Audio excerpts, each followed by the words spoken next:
1 Samuel chapter 3. 1 Samuel 3ஆம் அதிகாரம். 1 Samuel chapter 3. 1 Samuel 3ஆம் அதிகாரம். While Samuel was sleeping, he heard God calling him. Samuel தூங்கிக் கொண்டிருக்கும் பொழுது கர்த்தர் தன்னை கூப்பிடுகிறதை கேட்டான். The Lord called Samuel, 1 Samuel 3 verse 4, and he said, "Here I am." 1 Samuel 3ஆம் அதிகாரம் 4ஆம் வசனத்திலே பார்க்கிறோம் கர்த்தர் சாமுவேலை கூப்பிட்டார், அதற்கு அவன் இதோ இருக்கிறேன் என்று சொன்னான். He thought Eli had called him. Eli தான் தன்னை கூப்பிட்டார் என்று எண்ணினான். And Eli said, "I didn't call you." Eli சொல்கிறார், நானும் உன்னை கூப்பிடவில்லையப்பா. And the Lord called Samuel, verse 8, the third time. 8ஆம் வசனத்திலே 3ஆம் முறை கர்த்தர் மறுபடியும் 3ஆம் விசை சாமுவேலே என்று கூப்பிடுகிறார். And this time when he went back to sleep, he woke up and he said, verse 10, "Speak, for your servant is listening." இப்பொழுது சாமுவேல் என்ன சொல்கிறார் என்றால், கர்த்தாவே சொல்லும், அடியேன் கேட்கிறேன் என்கிறார். That is the attitude we must have throughout the day. நாள் முழுவதுமாய் இந்த மனப்பான்மை தான் நாம் வைத்திருக்க வேண்டும். From morning till night. காலையிலிருந்து இரவு வரை. Speak, Lord, your servant is listening. சொல்லும் ஆண்டவரே, அடியேன் கேட்கிறேன். In the midst of your work, in the midst of your travel, all the time. உங்களுடைய பிரயாணத்தின் மத்தியிலேயும் உங்களுடைய வேலையின் மத்தியிலேயும் எந்த நேரத்திலே ஆயினும். That is how we can live with the spirit of Mary in the midst of all the work that we do. நாம் செய்யக்கூடிய சகல வேலைகளுக்கு கூடவும் இப்படித்தான் நாம் மரியாளுடைய ஆவியை காத்துக்கொள்ள முடியும். Speak, Lord, your servant is listening. கர்த்தாவே சொல்லும், அடியேன் கேட்கிறேன். And if we live like that, இப்படி நாம் வாழும் பொழுது we'll find so much of rest and freedom from anxiety in our life. நம்முடைய வாழ்க்கையிலே கவலைகள் கஷ்டங்களிலிருந்து விடுதலையும் எவ்வளோ ஒரு அமைதியும் நாம் உணர முடியும். We live in a world where there's so many things that can cause us anxiety. நான் வேலைக்கு போகும்பொழுது பற்பல காரியங்கள் நமக்கு கலக்கத்தை உண்டு பண்ணலாம். But if we develop this habit, ஆனால் இந்த பழக்கத்தை ஏற்படுத்திக் கொண்டால் God will give us a word according to our need. நம்முடைய தேவைக்கேற்ற ஒரு வார்த்தையை அவர் தருவார். He wants to guide us step by step. அவர் நம்மை அடியடியாக நடத்த விரும்புகிறார். Just like he led the Israelites by the pillar of cloud day by day. எப்படி அவர் மேகஸ்தம்பத்தின் மூலமாக அவர் ஒவ்வொரு நாளும் இஸ்ரவேல் ஜனங்களை வழிநடத்தினார், அதே போல He wants to lead us step by step in our life as well. நம்முடைய வாழ்க்கையிலும் அடியடியாக படிப்படியாக நம்மை நடத்த விரும்புகிறார். I found many times in my life அநேக சமயங்களில் என்னுடைய வாழ்க்கையில் நான் பார்த்தது, when I could go to the Lord in the midst of my work and say, "Lord, what shall I do now?" என்னுடைய வேலையின் மத்தியிலே, ஆண்டவரே நான் இப்பொழுது என்ன செய்யட்டும் என்று கேட்டிருக்கிறேன். And God reminds me of something in his word that is the answer. சில ஏதோ ஒரு வார்த்தையை எனக்கு ஞாபகத்துக்கு கொண்டு வருகிறார், அதுதான் அந்த பதில். Turn to Matthew chapter 4. மத்தேயு 4ஆம் அதிகாரம். You find that this is how Jesus lived. இப்படி தான் இயேசு வாழ்ந்தார் என்று நான் பார்க்கிறோம். When Jesus was in the wilderness tempted by Satan, இயேசு வனாந்தரத்திலே சாத்தானால் சோதிக்கப்பட்ட பொழுது Satan tempted him to do something. ஏதோ ஒன்றை செய்யும்படியாக பிசாசு இயேசுவை சோதித்தான். Verse 3, "If you are the Son of God, turn the stones into bread." இந்த கல்லுகள் அப்பங்களாகும்படி சொல்லும் என்று 3ஆம் வசனத்திலே மத்தேயு 4ஆம் அதிகாரத்திலே வாசிக்கிறோம். But Jesus listened. What is my Father telling me? இப்பொழுது என்னுடைய அப்பா, என்னுடைய தகப்பன் பிதா என்ன சொல்லுகிறார் என்று இயேசு கவனிக்கிறார். When he was tempted, he was listening. What is God saying to me? அவர் சோதிக்கப்பட்ட பொழுது தேவன் அந்த நேரத்திலே என்ன சொல்லுகிறார் என்று கவனிக்கிறார். The devil is saying this. பிசாசு இதை சொல்லுகிறான். What is God saying? தேவன் என்ன சொல்லுகிறார்? God said, தேவன் சொல்லுகிறார், "Man shall not live by bread alone, but by every word that proceeds from God's mouth." மனுஷன் அப்பத்தினாலே மாத்திரமல்ல, தேவனுடைய வாயிலிருந்து புறப்படுகிற ஒவ்வொரு வார்த்தையினாலும் பிழைப்பான் என்று சொல்கிறார். So what did he tell the devil? ஆகவே பிசாசு என்ன சொன்னார்? What God told him. தேவன் என்ன சொன்னார் அதை சொன்னார். Then the devil comes with another temptation. இப்பொழுது இன்னொரு சோதனையினாலே பிசாசு வருகிறான். Why don't you jump from the roof of the temple and the angels will protect you? தேவாலயத்தின் மேலிருந்து நீர் கீழே விழும், குதியும், உப்பரிகின் மேலிருந்து குதியும், அப்படி தூதர்கள் உம்மை பாதுகாப்பார்கள். Jesus stops and says, "Father, what shall I say?" இயேசு சற்று நேரம் அங்கே அமைதியாக இருந்து, பிதாவே நான் என்ன சொல்லட்டும் என்று கேட்கிறார். The father tells him, பிதாவான சொல்கிறார், "You shall not tempt the Lord your God." உன் தேவனாய கர்த்தரை பரீட்சை பாராதிருப்பாயாக. So he tells the devil. பிசாசு சொல்கிறார். And the third time the devil comes. 3ஆம் முறை பிசாசு வருகிறான். "I'll give you all the world if you fall down and worship me." என்னை பணிந்து வணங்கினால் நான் எல்லா உலகத்தின் சகல ராஜ்யங்களும் உமக்கு தருவேன். Father, what shall I say now? பிதாவே இப்பொழுது நான் என்ன சொல்லட்டும்? "You shall worship the Lord your God, and him only shall you serve." உன் தேவனாய கர்த்தர் ஒருவருக்கே ஆராதனை செய்து அவரை பணிந்து கொள் என்று சொல்லப்பட்டிருக்கிறதே. Then the devil left him. அப்பொழுது பிசாசு 12ஆம் வசனத்தில் பார்க்கிறோம், இயேசுவை விட்டு போய்விட்டது. Do you want the devil to leave you and to leave your home and to leave your family? பிசாசு உன்னையும் உன்னுடைய வீட்டையும் உன்னுடைய குடும்பத்தையும் விட்டு ஓடி போக வேண்டுமா? Develop this habit. இந்த பழக்கத்தை ஏற்படுத்திக் கொள்ளுங்கள். Father, பிதாவே, what are you wanting me to hear now? இப்பொழுது நான் என்ன கேட்க வேண்டும் என்று நீ விரும்புகிறீர் ஆண்டவரே? You can't, if you don't have the habit of reading the Bible, you will not be able to hear God. நீங்கள் வேத வசனத்தை படிக்க முடியாத பழக்கம் உங்களுக்கு இல்லை என்றால் நீங்கள் தேவன் சொல்கிறதை கேட்க முடியாது. How did these words come to Jesus' mind? இந்த வார்த்தைகள் வசனங்கள் இயேசுவுடைய மனதிற்குள் எப்படி வந்தது? These are all verses written in the Old Testament. இந்த வார்த்தைகள் எல்லாமே பழைய ஏற்பாட்டில் எழுதப்பட்ட வார்த்தைகள். And even when Jesus was a little child, he was studying the scriptures. இயேசு சிறு பிள்ளையாக இருந்த பொழுதே வேத வசனங்களை படித்தார். And because he knew the scriptures, that's why these words came back to his mind. அவர் வேத வாக்கியங்களை அறிந்திருந்தபடினாலே தான் இந்த வார்த்தைகள் அவருடைய நினைவுக்கு வந்தது. See, when we read the scriptures and put it all into our mind, நாம் வேத வசனங்களை வாக்கியங்களை வாசித்து நம்முடைய மனதிற்குள்ளாய் போட்டுக்கொள்வோமே ஆனால் over a period of time it remains there, and then God can bring it back to our mind when we have a time of need. நாட்கள் கடந்து செல்லும் பொழுது நமக்கு தேவையுள்ள நேரத்திலே தேவன் ஏற்கனவே நாம் வாசித்து வைத்திருக்கக்கூடிய வசனங்களை நம்முடைய நினைவுக்கு கொண்டு வருவார். This is how Jesus lived his whole life. இப்படித்தான் இயேசு தம்முடைய முழு வாழ்க்கையை வாழ்ந்தார். Sometimes it was the devil tempting him directly. சில சமயத்திலே நேரடியாக பிசாசு அவரை சோதித்தார். Let me show you another example where men came to him to test him. நான் இன்னொரு உதாரணத்தை உங்களுக்கு சொல்கிறேன். அப்பொழுது மனிதர்கள் அவரை சோதிக்கும்படியாக வந்தார்கள். You know the story in John chapter 8 where they brought a woman caught in adultery. யோவான் 8ஆம் அதிகாரத்திலே விபச்சாரத்திலே கையுமையுமாய் பிடிக்கப்பட்ட ஸ்திரியை இயேசுவை கொண்டு And வருகிறார்கள். they tried to trap him in a question. ஒரு கேள்வி கேட்டு அவரை எப்படியாவது கண்ணிலே அகப்படுத்த வேண்டும் என்று விரும்பினார்கள். Jesus, the Bible says this woman must be stoned to death. இயேசுவே, வேதம் இந்த ஸ்திரீ கல்லெறிந்து கொல்லப்பட வேண்டும் என்று சொல்கிறது. And they were testing him, it says in John 8:6, to see what will he say. இயேசு என்ன சொல்லப் போகிறார் என்று அவரை சோதிக்கும்படியாக அவரை இப்படி கேட்கிறார்கள். Will he say, yes, obey the Bible and stone him to death, stone her to death? ஆம், வேதம் கல்லெறிந்து கொள்ள வேண்டும் என்று சொல்கிறது என்று சொல்லி கல்லெறிந்து கொள்ள சொல்லுவாரா? They knew that he is such a compassionate person that he may not want to stone her to death. அல்லது இயேசு மனதிற்கும் உள்ளவர் என்பதை அறிந்திருந்து அவர் இவளை கல்லெறிய வேண்டாம் என்று சொல்லப் போகிறாரா? So whatever answer he gave, they say we'll catch you. ஆகவே இப்பொழுது எப்படி சொன்னாலும் சரி அப்படி சொன்னாலும் சரி இப்பொழுது இயேசுவை கண்ணிலே பிடிப்பது போல பிடித்து If you say விடுவார்கள். stone her to death, you'll say what a hard man you are. கல்லெறிந்து கொள்ளுங்கள் என்று இயேசு சொல்லிவிட்டால் என்ன கடினமான மனிதனாய் நீ இருக்கிறீர் என்று சொல்வார்கள். If you say don't stone her, they'll say you're not obeying God's word. கல்லெறிய வேண்டாம் என்று சொன்னால் நீங்கள் தேவனுடைய வார்த்தை கீழ்ப்படிவதில்லை என்று சொல்வார்கள். So they came to him and saying, what do you say? ஆகவே இப்பொழுது இயேசுவிடத்திலே வந்து இக்கட்டான ஒரு சூழ்நிலை உண்டாக்கி என்ன சொல்ல போகிறீர் என்று And it கேட்கிறார்கள். says in verse 6, 6ஆம் வசனத்திலே பார்க்கிறோம். Jesus didn't reply. இயேசு அங்கே உடனே பதில் சொல்லவில்லை. He stooped down and with his finger he was just writing on the ground. அவர் இயேசு குனிந்து விரலினாரே தரையை ஏதோ எழுதுகிறார். They again asked him, verse 7. 7ஆம் வசனத்தில் மீண்டுமாய் அவரை பார்த்து கேட்கிறார்கள். What was he doing? அவர் என்ன செய்கிறார்? Writing in the sand. அந்த மணலில் என்ன எழுதுகிறார்? I don't think he was writing anything. அங்கே எதையும் எழுதினார் என்று நான் நம்பவில்லை. He was just scribbling there. அங்கே ஏதோ கிறுக்கி கொண்டே இருந்தார். Father, what shall I say? பிதாவே, இப்பொழுது நான் என்ன சொல்லட்டும்? I don't know what to say. என்ன சொல்வதென்றே தெரியவில்லை இப்பொழுது. He was just scribbling on the ground. Father, tell me, I don't know yet what to say. பார்ப்பதற்கு வேண்டுமானால் அவர் ஏதோ தரையிலே கிறுக்கி கொண்டிருக்கிறது போல தெரிகிறது. ஆனால் உள்ளத்திலே தேவனை நோக்கி அவர் ஜெபித்துக் கொண்டிருக்கிறார். And the father said, you don't have to give them any sermon. அங்கே ஒரு பெரிய பிரசங்கத்தை அவர் செய்யவில்லை. Just say one thing. ஒரு காரியத்தை சொல்.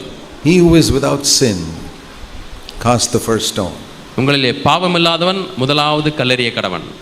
He said that. அவர் சொன்னார். And immediately they didn't know what to do.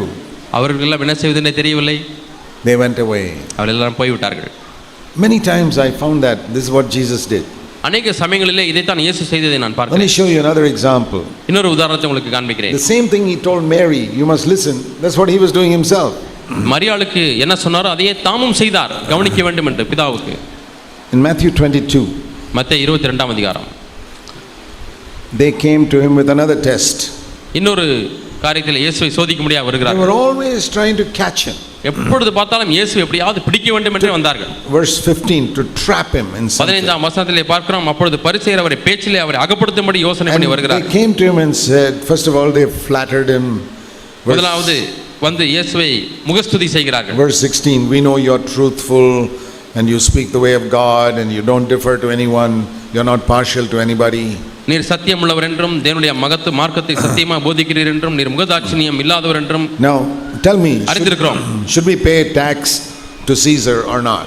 இப்பொழுது ராயனுக்கு வரி கொடுக்க வேண்டுமா இல்லையா, எது நியாயம் என்று சொல்லுங்கள். So they were trying to catch him. ஆகவே இப்பொழுது இயேசுவை அகப்படுத்தும்படி பார்க்கிறார்கள். If he says yes, pay to Caesar, ஆம் ராயனுக்கு வரி கொடு என்று சொன்னால், and he say you're not a loyal Israelite. As an Israelite, we should not be submitting to Caesar, we must submit to God. இஸ்ரவேலிலே ஒரு பிரமாணம் உண்டு, அந்த பிரமாணத்தின்படியாய் ராயனுக்கு நாம் அடங்கியிருக்க கூடாது என்று வேதம் சொல்கிறது. If he says no, don't pay tax, வரி கட்ட வேண்டாம் என்று சொன்னால், then they could complain to the government, this man is saying that don't pay tax. இந்த மனிதர் இவர் வரியை கட்டக்கூடாது என்று சொல்கிறார் என்று சொல்லி அரசாங்கத்திலே போய் புகார் சொல்லி விடுவார்கள். And Jesus said in verse 18, why are you testing me, you hypocrites? நீங்கள் ஏன் என்னை சோதிக்கிறீர்கள் என்று 18ஆம் வசனத்தில் இயேசு கேட்கிறார். So he said, give me a coin. எனக்கு ஒரு காசை கொண்டு வந்து காமிங்கள். Whose picture is this? இது யாருடைய படம்? Caesar. Rayan. Father, what shall I say? பிதாவே நான் என்ன சொல்லட்டும்? Give to Caesar what is Caesar's and give to God what is God's. Verse 21. 21ஆம் வசனத்திலே ராயனுடையதை ராயனுக்கும் தேவனுடையதை தேவனுக்கும் செலுத்துங்கள். He always had a word from his father. எப்பொழுதுமே பிதாவிடமிருந்து அவர் ஒரு வார்த்தையை பெற்றுக்கொண்டார். Do you believe that God can give you a word like that? தேவன் இப்படிப்பட்ட ஒரு வார்த்தை உங்களுக்கு கொடுப்பார் என்று நீங்கள் நம்புகிறீர்களா? See this promise in Luke chapter 21 and verse 15. லூக்கா 21ஆம் அதிகாரம் 15ஆம் வசனத்தை பாருங்கள். I will give you an utterance and wisdom which none of your opponents will be able to resist or refute. உங்களை விரோதிக்கிறவர்கள் ஒருவரும் எதிர் பேசவும் எதிர் நிற்கவும் கூடாத வாக்கையும் ஞானத்தையும் நான் உங்களுக்கு கொடுப்பேன். You may face a situation in your work, உங்களுடைய வேலை ஸ்தலத்திலே ஒரு சூழ்நிலையை நீங்கள் சந்திக்கலாம், or in your home. அல்லது உங்களுடைய குடும்பத்திலே சந்திக்கலாம். If you have a difficult husband or a difficult wife, மனைவி மோசமான மனைவியாக இருக்கலாம், அல்லது கணவன் கடினமான கணவனாக இருக்கலாம், or you can have problem with your children. அல்லது பிள்ளைகளிடத்திலே சில பிரச்சனைகளை நீங்கள் எதிர்கொள்ளலாம். Say, Lord, what shall I do here? ஆண்டவரே இங்கே நான் என்ன செய்யட்டும்? What is the answer? என்ன பதில் ஆண்டவரே? God is able to say to you in that moment. அந்த நேரத்திலே நீங்கள் என்ன செய்ய வேண்டும் என்று ஆண்டவர் சொல்லுவார். Just like he told Jesus. இயேசுவுக்கு எப்படி சொன்னார் அதே போல. He says, I will give you a wisdom. நான் உனக்கு ஞானத்தை தருவேன். In that situation. அந்த சூழ்நிலையிலே.